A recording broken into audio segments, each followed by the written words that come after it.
Hey there, it's Carly here from Tribe.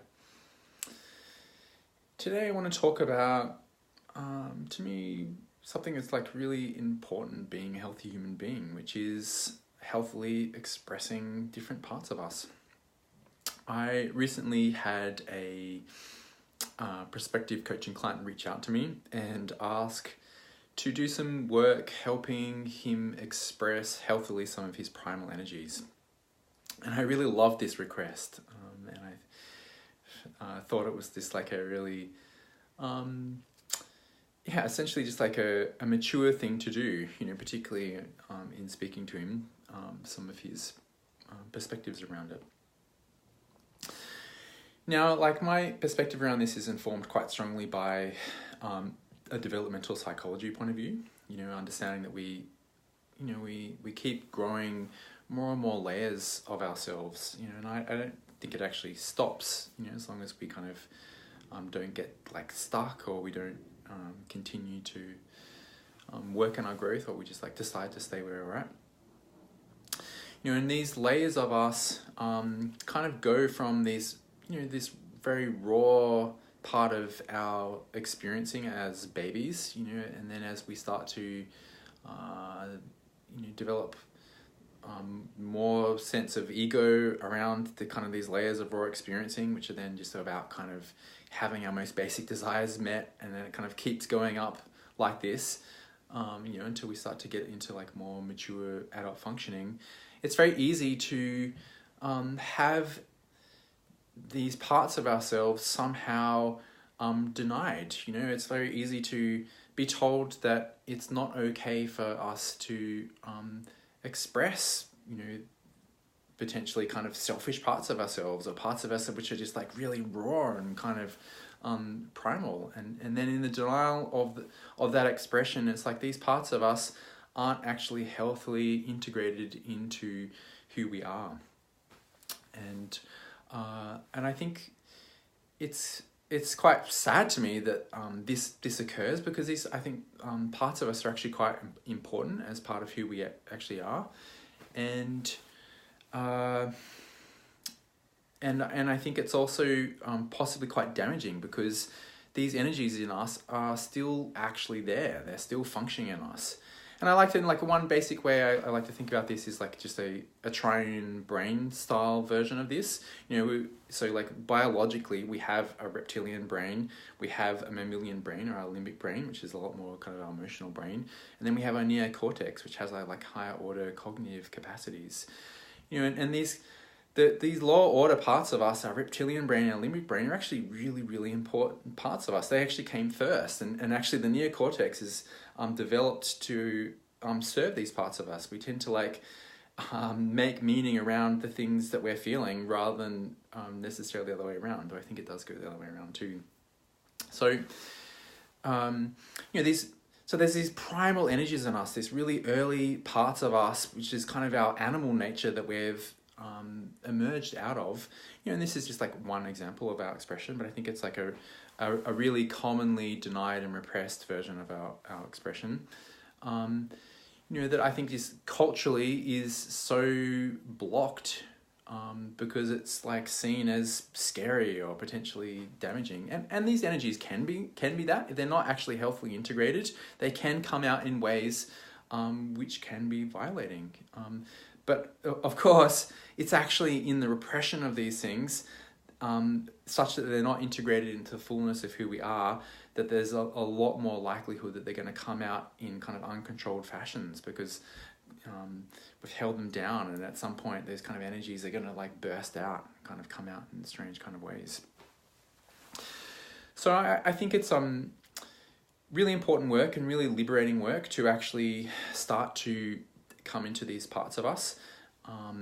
Certainly as I've done work to step into more of my own animal nature, more of my own wild beastie parts of myself, it's felt very empowering and liberating. It's made a big impact on my sexuality. It's had me just feel more powerful and have like a sense of wild kind of energies that I can draw on, and maybe not go like into a place of being fully wild, but I just like tap into that place as I'm like more more connected to, in a sense, my naturalness, you know, and these kind of more animal parts of us just like are very natural. Like an animal doesn't like get self-conscious, right? It's just kind of in its own instinctual naturalness, you know. And so in that there's like a lot more sense of just like knowing what's true for me at this most basic kind of level. You know, so learning how to actually find a healthy expression of these parts, I think can be can be a kind of a process, and I think it can be a process that can be a little bit scary. You know, and learning how to actually create containers that we feel safe to be able to express these parts of us, I think are important. You know, and that might be just like setting up the parameters of what that'd even look like. You know, and to start with, it might be just like, hey, we can try and make a bit of sound. You know, and what would it be to like sound out the place that you're feeling here. You know, and how do we know if it's gonna like be too much? You know, what are kind of the boundaries we put around, if it starts to be overwhelming? You know, and I think to find an integration of these kind of expressions of ourselves, normally if there's something which is denying this kind of expression, that's going to be confronted as we start to express it. You know, like I might go to make some sound, and all of my kind of social conditioning is like, oh my God, that's like a super weird thing to do. And what if people start thinking I'm weird and start judging me? And all of that kind of judgment is built into us ourselves, right? So we start making the sound, then it's going to bring up all of the places that we've kind of built in ourselves to like deny the expression of those parts of us. And so in a way, there's like a process of like creating dissonance in our own being as we run experiments to express these different parts of ourselves.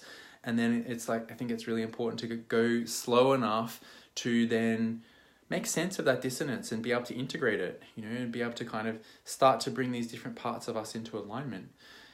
And of course, like these parts of us that might be actually denying some of the whatever it is, this more primal expression, that's probably got an actually important function too. I do need to have containment around how I express those parts of myself. I do need to have a sense of discernment of when it's actually appropriate to be in that kind of expression. So learning how to actually have an appropriate level of containment that's not repressive, that still actually lets me be in some kind of healthy, contextually appropriate expression, becomes to me the process of then learning how to find this kind of healthy integration of ourselves. And to me, like integration is like just so fundamentally important, and I think we've got all these different parts of ourselves and all these kind of different energies of possible expressions in us, and it's learning how to bring these different energies, these different voices in us into integration, so that there's kind of a harmony in our being, in a sense, a know-how of how we can actually flow and move based on what we're feeling and what the context is and what we're wanting and how we're wanting to be.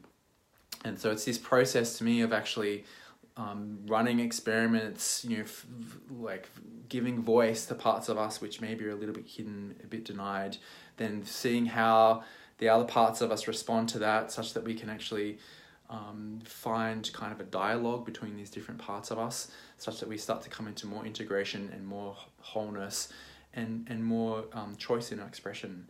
And then to me, ultimately, so much of growth is about finding this place of coherence in our being, which to me is ultimately what kind of authenticity is about. Like our authentic self is ultimately about integration. It's about having the freedom to express what's alive in us in this kind of healthy way that is well contained, but still has our own freedom of expression as part of it.